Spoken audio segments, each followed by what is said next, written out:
Hello, friends of Lance. I'm here in New York. Behind me is the Hudson River in the Hudson Yards area, an upscale area of New York. The press conferences just ended for coaches Luis de la Fuente from Spain and Lionel Scaloni from Argentina, as well as Rodrigo, a player from Spain, and Dibu Martínez. Pre-match interviews, pre-World Cup final. The traditional press conference is usually on the eve of the game, but this time it was 2 days before because here where I am, the Fanatics Festival is happening. It's a huge major sports event, considered one of the biggest in the world. And FIFA, of course, took the opportunity to bring the World Cup here to be one more of these attractions. There was even an event during the mixed zones. There was an event with Scaloni, Dibu Martinez, and Messi for the public, which ended up delaying Scaloni's own press conference by more than an hour.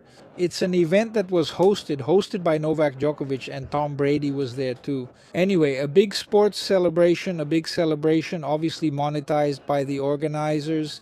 But as for our part, there was the pre-game press conference. Yeah, some interesting statements. Rodri, for example, he said that this World Cup final, which Spain will play this Sunday in the match live, completes it. A cycle that started gradually and very well for Spain. With the Nations League title there in Europe, then with the European Championship title, and now reaching the World Cup final. He showed that Spain has the longest unbeaten streak among national teams in the world, and now they are completing their cycle, according to Rodri. Spain got here gradually, winning all the competitions, starting with the lowest one, the Nations League in Europe, then the European Championship, and now the World Cup. Also remembering that this Spain team has 8 players who played in the Olympic final in 2021 when they lost to Brazil at the Tokyo Games. Luis de la Fuente spoke next, and he made quite a surprising statement. He said he would accept, he would confirm, he would sign. He said he would sign right away if they told him that Spain would be in every final. He would accept losing the final if he knew they would be in every final. It's kind of a controversial statement, right? But then he said, of course, that now that Spain has made it, they're going to fight to win. He believes that Spain has its own strengths and fights on equal terms with Argentina.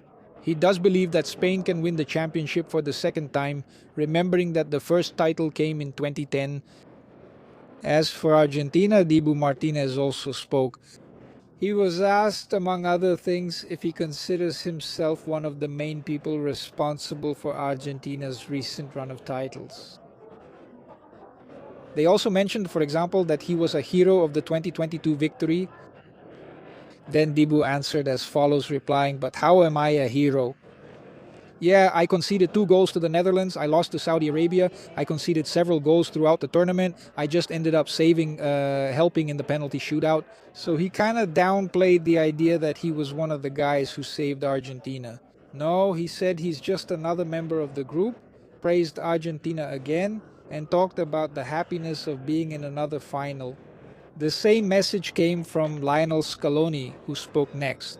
He said he was very happy, once again talking about enjoying this final.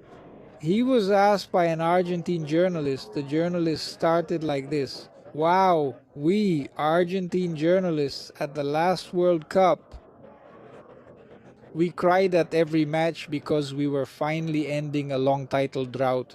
We cried and got emotional, and you guys did that too." Now, in this World Cup, the Argentine journalist said, in this World Cup, we are also crying at every match, with every victory, with every special achievement for Argentina. And we notice that you, players and coaches, are also doing this, but you no longer have the burden of carrying over 30 years without titles. Why do you still get emotional? And Scaloni said in his simple way, in that calm way of his, that, well, we cry because we're playing for our people, for the Argentine people, we're playing for our own.